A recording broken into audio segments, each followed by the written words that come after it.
This is living proof that the NBA is no longer a genuine sport. Same thing with the NFL. It's like all about money now. It's money centered, it's money focused.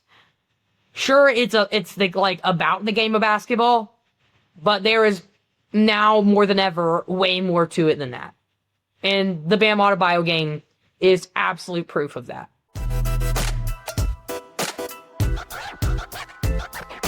Hello, everybody. Welcome back to another episode of Inside the Huddle. I'm your host, Alex Maas, with my co-host, always, Oak Holden. It's been a while since our last episode. Obviously, you guys know a lot of stuff has been going on sports-wise, world-wise, personal lives, spring break. Everything's happening. So we got a few different topics to dive into today. I want to start us off going over the biggest thing, and this starts in the NBA world. Bam Adebayo, the Miami Heat, 83 points. March 10th, just this past week, we had Bam Adebayo taking on the Washington Wizards, and he dropped a historic game, 83 points. We haven't seen something like that since Mr. Kobe Bean. Oak, I want to let you kind of start it off for us a little bit going into this game from March 10th. Okay, first of all, I would just like to say, this does not make Adebayo better than Kobe Bryant by any means. Kobe Bryant played in a way different NBA. Way different. Like, so much more different. And putting up 82 points is so much more impressive in that time. Because, that was like, coming out of the Dream Team era. Like, you've got some of the biggest studs. Like, early 2000s, that was some of the biggest studs the league has ever seen. So it's so much more impressive to put up 82 in that than to put up 83 in, today's essentially marketplace NBA. And look, I have a theory. It's not a good theory, but I have a theory. Somewhere along the lines of that Wizards Heat game, money was given. Somewhere. I can't tell you how much, I can't tell you when, but somewhere. There's no way. Bam Adebayo, he's a decent player. He's decent. He's like slightly below average. Any player's got to be great to make it to the NBA, obviously. But he's never had really a performance that comes anywhere close to this one. I think it's ridiculous. The fact that he went to the free throw line 40 times, hit 36 of them. He practically just said, sit here and foul me, I will take it gladly. The fact that he went to, 40, the line for 40 shots. You narrow that down. That's at least somewhere between 15 and 20 fouls. That's a lot of fouls. No team should be putting up that much fouls. You can't put up that much fouls on purpose. You just can't. It's just impossible. There's no way your team puts up 20 plus fouls just on Bam Adebayo alone on purpose. There's just no way. And I get that today's NBA is a business way more than it is an actual sport. And that's probably why he was able to put it up. Because the fact that he can put up 83 points in today's league is ridiculous. It's too ridiculous. Yeah, 100%. One more thing. Sorry, Alex, but sorry I'm cutting you off, but one more thing. Honestly, I think that once the Heat figured out they were up by enough, they just started feeding Bam Adebayo the ball. They started just spamming the Bam Adebayo move. And I guess that's how you do it. But seriously, come on, 83 points. This is living proof that the NBA is no longer a genuine sport. Same thing with the NFL. It's all about money now. It's money centered, it's money focused. Sure, it's about the game of basketball, but there is now more than ever way more to it than that. And the Bam Adebayo game is absolute proof of that. I agree with you there. Obviously it's a changing league. It's been changing over the past decade. It's going to be changing every decade. Stuff doesn't stay the same. So obviously, you're right. Things do change. Players change. Our bodies change. People aren't built the same as they were 20, 30 years ago. So I'm still going to give my flowers to him, obviously. This is a crazy game, but you are right. What if it was a player like Shea? Obviously he's a big free throw shooter.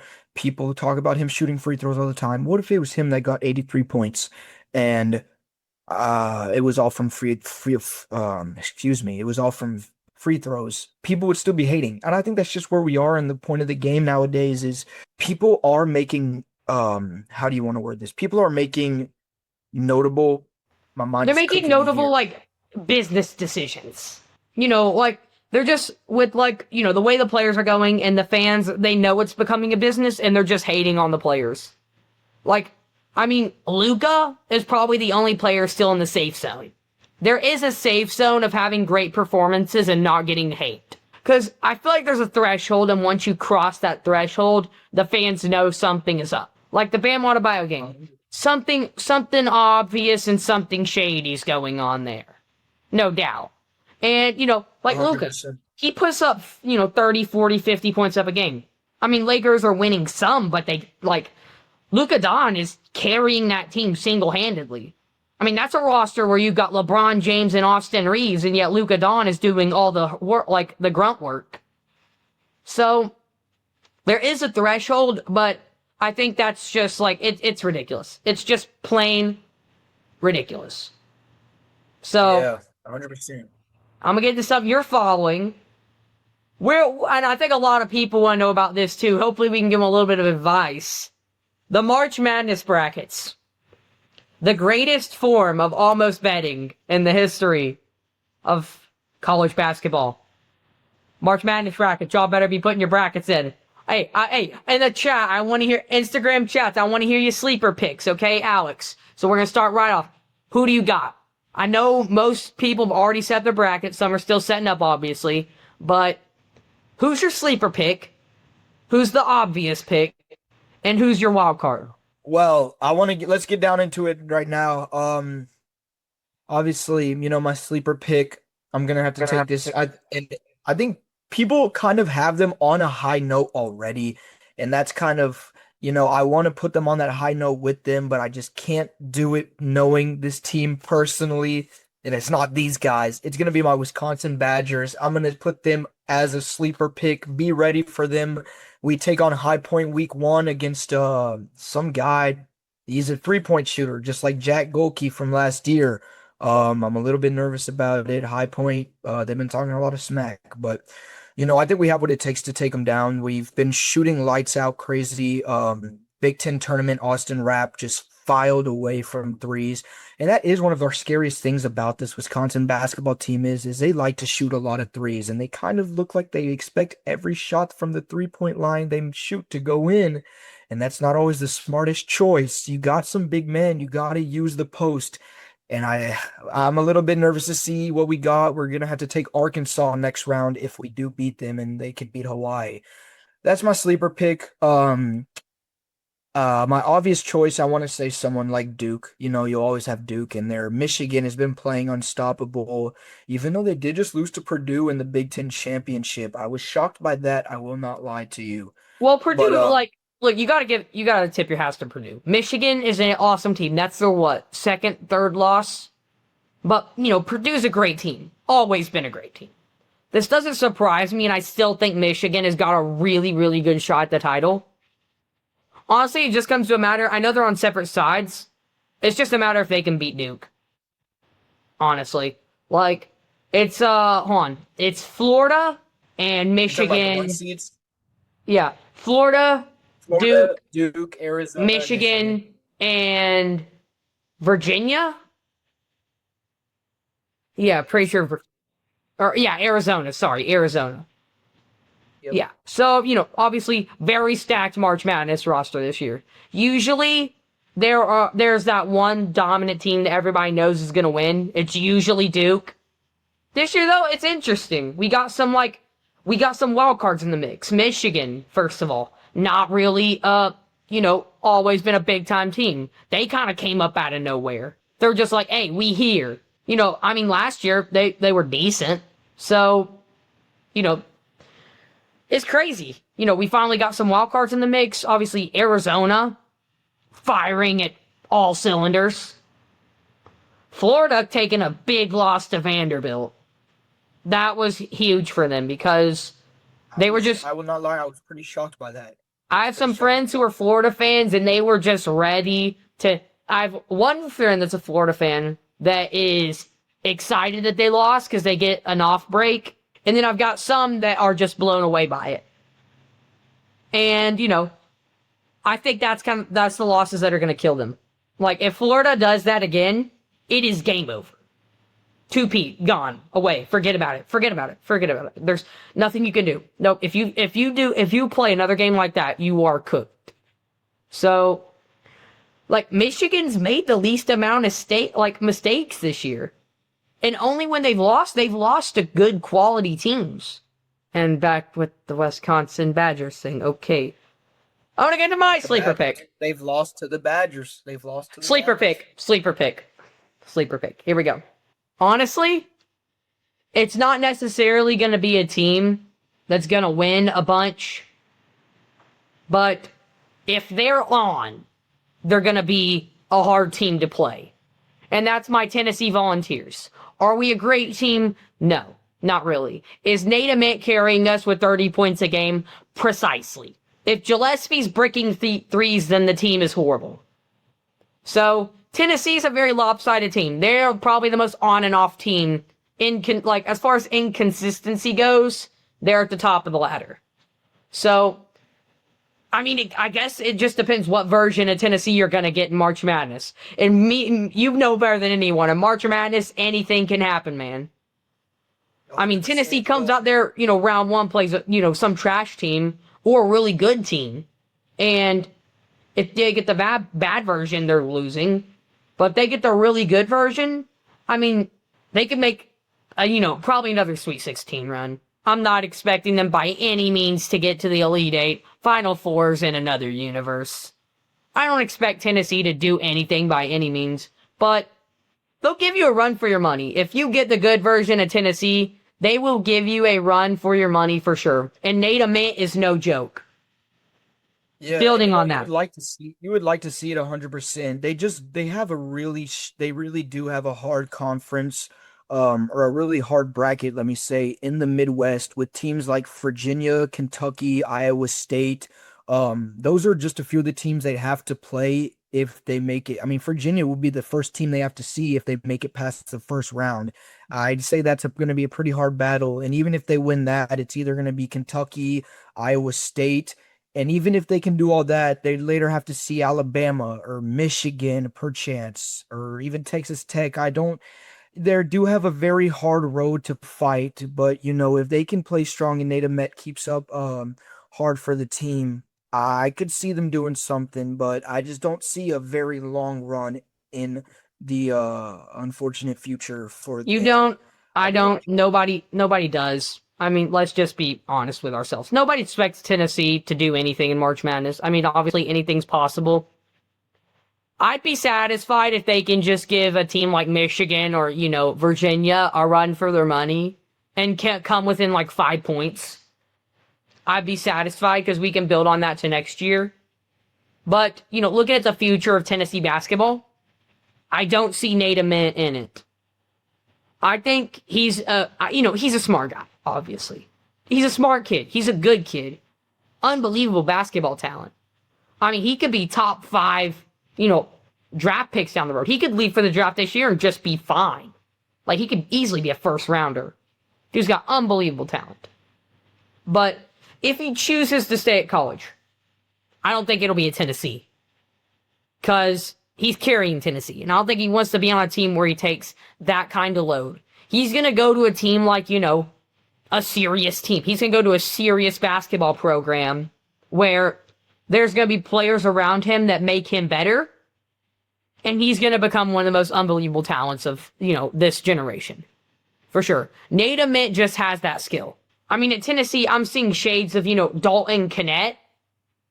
But Dalton Knecht at Tennessee had weapons that Nate Ament doesn't. I mean, if you look at Tennessee's roster, you've got Nate Ament. You've got Gillespie. You've got Okpara. And then there's just a gray area. You've got, 4 or 5 serious, players that are starters on your team. And then the rest is just a dress-up game. It's a mix or match. It's a whatever you want it to be. It's just so random. And he doesn't have any true teammates or weapons. Like, there's no assist guys. I mean, I guess you could say Gillespie's an assist guy, but we all know he's really in the true heart a 3-point shooter. And an inconsistent one at that. I mean, if he's And I'll be hitting honest, Tennessee, Gillespie's hitting Tennessee's winning ball games, but if he puts him in another 0 for 20 performance, it's going to be goodbye, Tennessee. So long. See you, suckers. Goodbye. So it's just like, how does Gillespie do? Because he's kind of, I know Nate Ament is obviously the star player, but Gillespie is really the summary of the team. How he played determines how Tennessee played. Yeah. And, I haven't really followed this Tennessee basketball team much this year. Just pulling up their schedule here, I do see they have won some notable games, including number 11 Louisville. You guys took them by 20-plus points. You guys have beaten Bama. You've beaten, there's a few. You guys have beaten Vanderbilt already before. So you guys, they do have some notable wins, and by some pretty hefty margins too. Like you said, Jacoby Gillespie averaging 18 points a game with on top of Nate Amet's high performance offense. They can run the game well. I can see them doing okay, but it really just comes down to if they can run fast pace and if they can just take control of the game from the start. I can see them, making sure that they can at least try to give some of these teams a run for their money. Well, the whole issue with Tennessee is consistency. I've said it 1,000 times, and I'll say it 1,000 more until you guys believe me. Consistency is the root of all problems for 2026 Tennessee 2026 Tennessee Volunteers men's basketball. Consistency. That is my one-word summary. That is what they don't have. That is what they need to win March Madness, and that's what they better get pretty freaking quick, or else it's gonna be good night, Irene. So yeah, I mean, that's my sleeper pick. There y'all go. The Tennessee Volunteers. Go Vols. So, I mean, obviously, big time pick, it's gonna be Duke. Give me Duke. Cameron Boozer, absolute dog. A little overrated. I guess you could say that, but he's a serious player. You've got a lot of serious players in this, team. Michigan, nobody really stands out so much as just a team basketball. Because, I mean, obviously, they got that, their big is unbelievably good. They've really just got an all-around stacked roster. Not one player that just carries all the rest, but, just a very stacked roster of really good players. So, and they play like a team. I mean, their coaches, he's brought them up so well. They just know how to play. And it's so just impressive to watch. I know they lost the last game to Purdue, obviously. But it's so, beautiful to watch Michigan just, cut through defenses like a hot knife through butter. Because their offense is serious. So is their defense. It's just as, locked down. So, I mean, it depends. Can Cameron Boozer take down Michigan? I mean, that's really what it's going to come down to. So, those are my two teams. That's what I think championship's going to be. And I think I can go 50-50 at that point. My guess is literally as good as yours.